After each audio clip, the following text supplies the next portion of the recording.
Hi friends, so in this video we will discuss about Earth's gravitational acceleration. Gravitational force due to Earth on a body results in its acceleration. आता जो gravitational force अर्थ कडून applied केला जातो कोणत्याही बॉडीवर त्याचा परिणाम त्या बॉडीच्या ॲक्सिलरेशनवर असतो. This is called acceleration due to gravity. आणि अर्थकडून जो ग्रॅव्हिटेशनल फोर्स कोणत्याही बॉडीकडे अप्लाइड केला चालला आणि त्याच फोर्सला आपण ॲक्सिलरेशन ड्यू टू ग्रॅव्हिटी म्हणू. And it is denoted by G आणि स्मॉल लेटर जी ना आपण त्याला रिप्रेझेंट करू, ज्याची की व्हॅल्यू 9.8 मीटर पर सेकंड स्क्वेअर ही जनरली कॅल्क्युलेट केल्या जाते. आणि पुढे आपण पाहणारच आहोत ही व्हॅल्यू पृथ्वीवर सर्वत्र सारखी नसते. तर acceleration is a vector quantity. तर ॲज वी नो ही वेक्टर क्वांटिटी अशा क्वांटिटीज आहेत की ज्या मॅग्नेट्यूड आणि डायरेक्शन या दोन्हीवर डिपेंड असतात. अँड सो डेफिनेटली ॲक्सिलरेशन जी आहे ही ची व्हॅल्यू जी आहे ती डायरेक्शन आणि मॅग्नेट्यूड दिशा आणि परिमाण या दोन्हीवर आधारित आहे. So it is a vector quantity.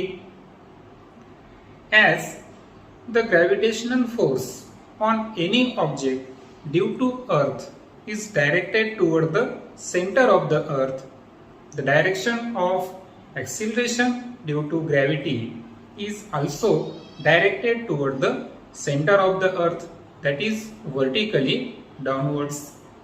तर सिम्पली सांगायचं असेल तर ॲक्सिलरेशन ड्यू टू ग्रॅव्हिटी हा ग्रॅव्हिटेशनल फोर्सचाच रिझल्ट असल्यामुळं जी डायरेक्शन ग्रॅव्हिटेशनल फोर्सची आहे तीच डायरेक्शन ही ॲक्सिलरेशन ड्यू टू ग्रॅव्हिटीची असेल. And that is the toward the centre of the earth, that is vertically downwards. यानंतर आता आपण value of G on the surface of the earth, म्हणजे आता आपल्याला ॲक्सिलरेशन ड्यू टू ग्रॅव्हिटी बद्दल मी आत्ताच बोललो की पृथ्वीवरती सर्वत्र सारखी नाही. तर आता ही व्हॅल्यू कशी बदलत जाते, हाईटनुसार असेल, डेप्थनुसार असेल किंवा इक्वेटरवर आणि पोलवर. तर पृथ्वीच्या विषुववृत्तावर आणि ध्रुवावर सुद्धा ती व्हॅल्यू वेगवेगळी का आहे या सर्व प्रश्नांबद्दल आपण नंतर डिस्कस करू.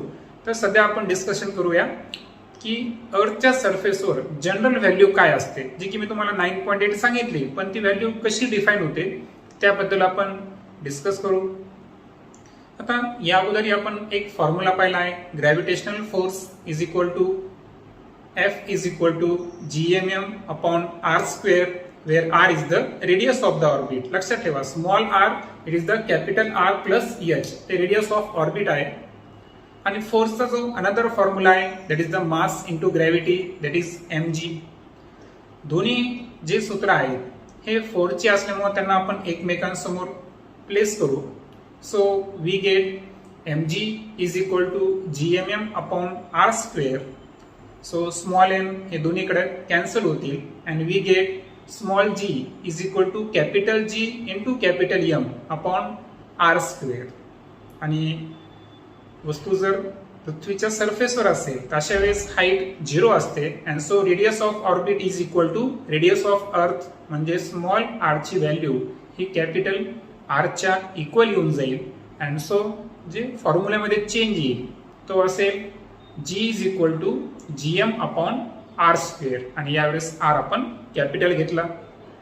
सो सिम्पली दोन फॉर्म्युला लक्षात ठेवायचे. तर एखादा ऑब्जेक्ट ॲट हाईट एच असेल पृथ्वीपासून तर डेफिनेटली अशा वेळेस आपण रेडियस ऑफ ऑर्बिट म्हणजे स्मॉल आर वापरायचं फॉर्म्युल्यामध्ये. So small G is equal to capital GM upon small R square. आणि एखादा object close to the earth surface किंवा ऑन द अर्थ सरफेस असेल तर डेफिनेटली अशा वेळेस acceleration due to gravity G is equal to capital GM upon capital R square हा formula वापरायचा आहे आपल्याला. आता यामध्ये जो कॅपिटल एम आहे it is the mass of the अर्थ. आणि ते आपल्याला लक्षात ठेवायचे की त्याची व्हॅल्यू असते 6 इंटू 10⁻24 किलोग्रॅम. आणि जी अर्थची रेडियस आहे ही असते 6400 किलोमीटर. बट SI मध्ये आपण त्याला कन्वर्ट केलं तर ती व्हॅल्यू असेल 6.4 इंटू 10⁶ मीटर. आणि ह्या व्हॅल्यूज सर्व आणि ग्रॅव्हिटेशनल कॉन्स्टंटची व्हॅल्यू पण आपल्याला माहिती आहे.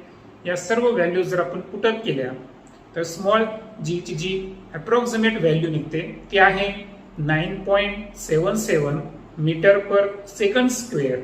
आणि 11-12 सायन्समध्ये जेव्हा तुम्ही जाताल तर फिजिक्समध्ये ही व्हॅल्यू आपल्याला 9.8 ही कॅल्क्युलेशनमध्ये वापरायची आहे.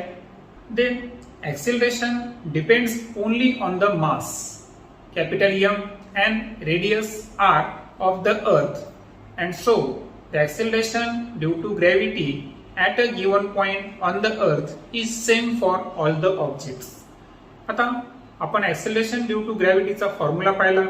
त्यामध्ये ऑब्जेक्टच्या मासवर acceleration due to gravity ही डिपेंड नाही. आयदर तो ऑब्जेक्ट सॅटेलाइट पण का असेना, परंतु त्या ऑब्जेक्टवर त्या सॅटेलाइटच्या मासवर acceleration due to gravity depend नाही.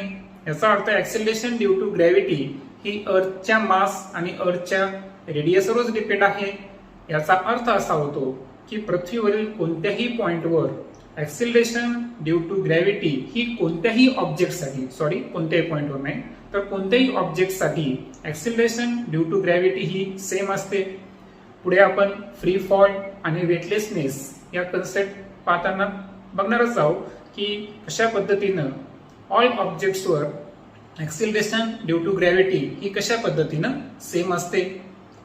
And the last point is it does not depend on the properties of the object. आणि ऑब्जेक्टच्या कोणत्याही प्रॉपर्टीज असू द्या, सो त्याचं मास असेल, डेन्सिटी असेल, तर ऑब्जेक्टच्या कोणत्याच प्रॉपर्टीवर ऍक्सेलरेशन ड्यू टू ग्रॅव्हिटी ही डिपेंड नाही. कारण फॉर्म्युलाच आपला काय आहे, G is equal to capital G into capital M upon R square. म्हणजे इथे कुठेही ऑब्जेक्टचा मास, डेन्सिटी, व्हॉल्यूम याचं रिलेशनशिप नाही.